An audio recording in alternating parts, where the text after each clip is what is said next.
There's a specific fear most people have about automation. They picture a cliff. One day you have a job. The next day, a machine does it. Simple, sudden, hard to miss. That picture is wrong. And the reason it's wrong is actually more unsettling than the cliff itself. Because what actually happens is gradual, invisible for a long time, and then very difficult to reverse once you finally notice. There's a pattern to how automation moves through an industry. It has a shape. Economists have a rough name for it. Most workers never learn it. And that ignorance, more than the automation itself, is what leaves people unprepared. So the question this video is going to answer is this: if job displacement doesn't happen all at once, how does it actually happen? And where are we on that curve right now? This is directly relevant to you if you work in a role that involves processing information, producing documents, making recommendations, handling communication, or coordinating between people and systems. That is not a narrow category. That describes most knowledge work. Most of what happens inside offices, agencies, consultancies, banks, law firms, media companies, and administrative functions in every industry you can name. If your job can be described in a set of steps, even complex steps, you are somewhere on this curve already. That does not mean you are about to lose your job. It means the economics of your role are being quietly renegotiated right now. And the outcome depends partly on whether you understand the mechanism or not. In 1900, 41% of Americans worked in agriculture. By 2000, that number was under 2%. If you showed someone in 1900 those two numbers, they might have imagined catastrophe, mass unemployment, an economy that simply couldn't absorb tens of millions of displaced farm workers. That's not what happened. But here's the part that tends to get left out of the optimistic version of that story. The transition took a century. And within that century, there were decades of severe disruption. Specific communities were hollowed out. Specific skill sets became worthless before new ones were legible enough to train for. The people caught in the middle of the transition didn't experience it as a clean handoff. They experienced it as their world narrowing, opportunity by opportunity, over years. The aggregate outcome, more total work, higher productivity, a larger economy, was real. But it arrived unevenly, on a timeline that did not match individual careers. That's the historical model. Now look at what's happening now, and notice that the curve is the same shape, but the speed is different. The automation curve has 4 distinct steps. Understanding them as a sequence is what lets you see where you actually are. Step 1. Augmentation. The first thing that happens when a new technology enters a domain is that it makes existing workers more productive. It doesn't replace them. It extends what they can do. Think of what happened when spreadsheet software arrived in the 1980s. A financial analyst who previously needed a team of clerks to run calculations could now do it alone, faster, with fewer errors. The technology augmented the analyst. In this phase, the people who adopt the tool become significantly more valuable than those who don't. Hiring slows, slightly, because each worker can now do more, but it doesn't reverse. The category of work is growing. Demand is growing, and the tool still requires significant human judgment to use well. This is where a lot of knowledge work is right now. In 2025, AI tools are augmenting writers, analysts, lawyers, marketers, engineers. The people using them are faster. Output is higher. The category feels healthy. That feeling is real, and it is also temporary. Step 2.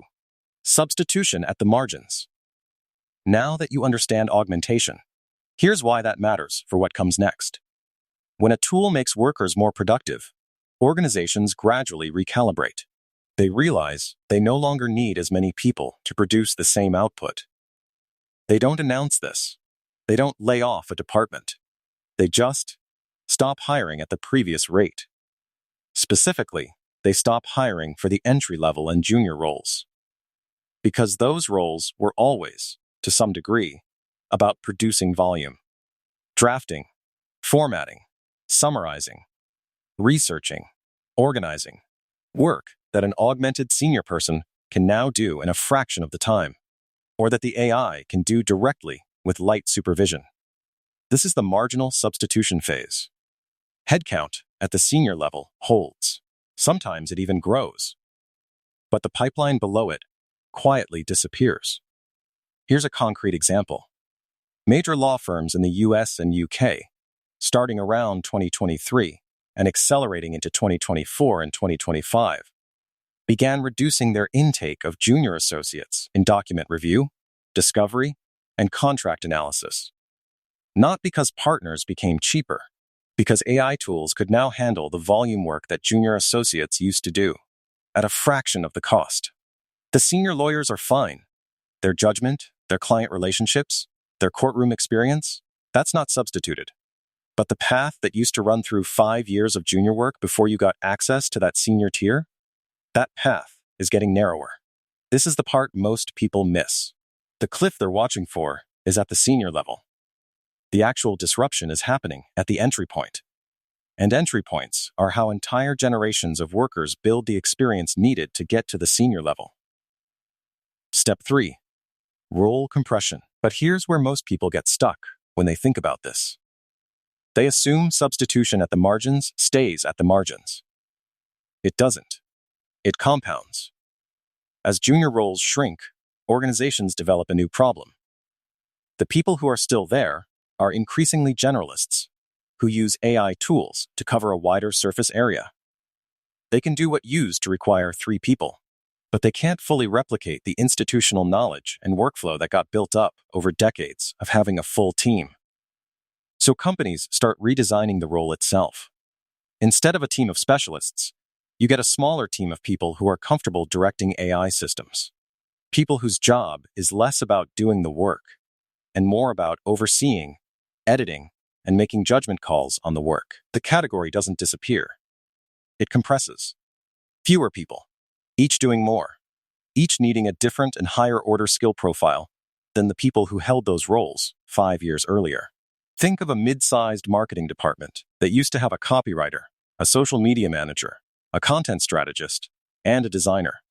In the compressed version of that team, 1 or 2 people use AI tools to cover most of that ground, and the remaining headcount is people with taste, judgment, and the ability to direct an AI system toward a brand goal. The work is still there. The jobs are fewer. The required skill profile has shifted upward. Step 4. Structural displacement. Step back for a moment and look at the bigger picture. The final stage, which historically takes years to arrive, but does arrive, is when the category of work itself is redefined from the outside. This is when it's not just that companies are hiring fewer people to do the same work. It's that the buyers of that work have recalibrated their expectations about what they need to pay, because the cost floor for AI-assisted output is now well established. This happened in stock photography. When AI image generation arrived, it didn't just make it easier to generate stock images. It redefined what buyers thought a stock image should cost. The entire pricing structure of the market compressed, not because photographers disappeared, but because the reference price dropped. The same mechanism applies to writing, to financial modeling, to basic legal analysis, to customer support, to certain categories of design. The category doesn't vanish. The economic floor drops. And everything above that floor, the work humans are still paid to do, has to justify itself against a much lower baseline. That's the full curve. Augmentation, marginal substitution, role compression, structural displacement, not a cliff. A sequence. Each stage feels stable until it isn't. And the transition from one to the next tends to happen quietly, in hiring decisions and budget conversations. Think of it this way. You are a 26-year-old working in a mid-level role at a consulting firm. You use AI tools daily. You're faster than most of your colleagues. You feel secure, maybe even advantaged. Someone who understands the automation curve looks at that same situation and asks a different set of questions. Not am I safe right now, but what is the shape of this field in 5 years? And what skills will be legible at the level I'm trying to reach? They notice that junior intake is shrinking. They start developing the kind of judgment and client-facing work that AI cannot replicate. Not because it's safe, but because they understand which direction the compression is moving. The person who doesn't understand the curve is optimizing for their current performance.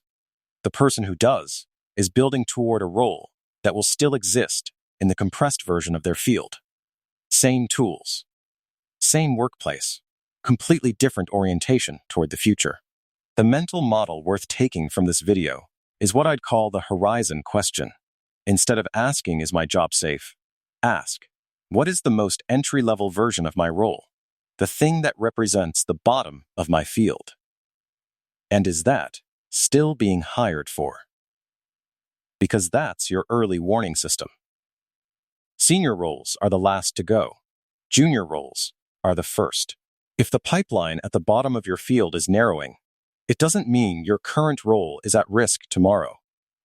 It means the field is entering marginal substitution, which means role compression is probably 5 to 8 years behind it, which means you have time, but not unlimited time, to be deliberate about what you're building.